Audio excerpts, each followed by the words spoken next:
আপনি হয়তো হোয়াটসঅ্যাপ বা ফেসবুকে এই মেসেজটি পেয়েছেন। ফোনে কথা বলার সময় সবসময় বাম কান ব্যবহার করুন, কারণ ডান কানে ফোন ধরলে তা সরাসরি আপনার মস্তিষ্কের ক্ষতি করে। এই দাবিটি এতটাই ছড়িয়ে পড়েছে যে আমরা অনেকেই হয়তো না জেনেই এটা বিশ্বাস করতে শুরু করেছি। কিন্তু আপনি জানেন কি, এই দাবির পেছনে আসল বিজ্ঞানটা কি? বাম কান বনাম ডান কানের এই বিতর্কে কি আসলেই কোনো সত্যতা আছে, নাকি এটি একটি বড় ভুল ধারণার ফাঁদ? আজ আমরা এই ভাইরাল দাবির পোস্টমর্টেম করব। এই ভুল ধারণাটির পেছনের যুক্তিটি সাধারণত এমন হয় যে আমাদের মস্তিষ্ক নাকি বাম দিকে বেশি সক্রিয় থাকে, তাই ডান কানে ফোন ধরলে রেডিয়েশন সরাসরি সেই সক্রিয় অংশে আঘাত করে।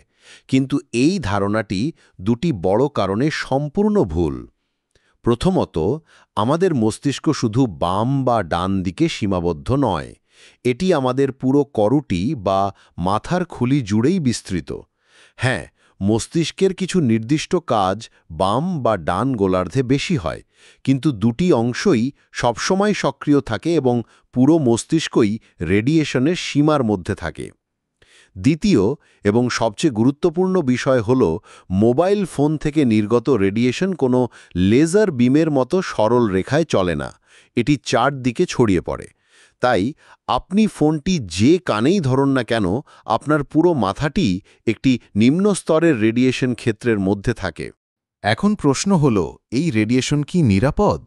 প্রতিটি মোবাইল ফোনকে একটি নির্দিষ্ট নিরাপত্তা মানদণ্ড পূরণ করতে হয়, যাকে বলা হয় SAR বা স্পেসিফিক অ্যাবজর্পশন রেট।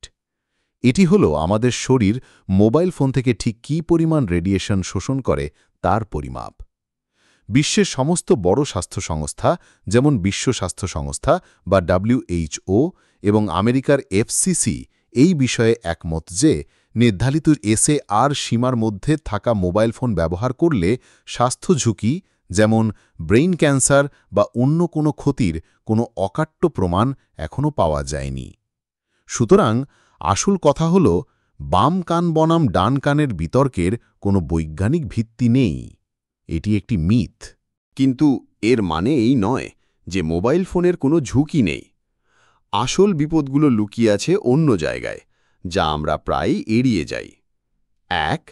শ্রবণ শক্তির ক্ষতি। আপনি যে কানেই ফোন ধরুন না কেন, দীর্ঘ সময় ধরে উচ্চ ভলিউমে কথা বললে বা গান শুনলে তা আপনার কানের স্থায়ী ক্ষতি করতে পারে। ২. টেক্সট নেক। দীর্ঘ সময় ধরে ঘাড় নিচু করে ফোন ব্যবহার করার ফলে ঘাড়, কাঁধ এবং মেরুদণ্ডে প্রচণ্ড ব্যথা এবং স্থায়ী সমস্যা তৈরি হতে পারে। ৩. ঘুমের সমস্যা। রাতের বেলায় ফোনের নীল আলো আমাদের ঘুম হরমোন মেলাটোনিন নিঃসরণে বাধা দেয়, যা অনিদ্রার কারণ। তাহলে শেষ কথা কি? কোন কানে ফোন ধরছেন তা নিয়ে দুশ্চিন্তা করা বন্ধ করুন। এটি একটি ভুল ধারণা। যদি আপনি সত্যিই মোবাইল রেডিয়েশনের প্রভাব নিয়ে চিন্তিত হন, তবে আসল সমাধান হল দূরত্ব তৈরি করা। স্পিকার ফোন বা হেডফোন ব্যবহার করুন। যখন সম্ভব, ফোনটি আপনার মাথা এবং শরীর থেকে দূরে রাখুন। মনে রাখবেন, রেডিয়েশনের প্রভাব দূরত্বের সাথে খুব দ্রুত কমে যায়। এই জ্ঞানটি আপনার বন্ধু এবং পরিবারের সাথে শেয়ার করে তাদেরও ভুল ধারণা থেকে বের করে আনুন। ভিডিওটি ভালো লাগলে লাইক করুন এবং এমন আরও বিজ্ঞানভিত্তিক তথ্যের জন্য আমাদের চ্যানেলটি সাবস্ক্রাইব করুন।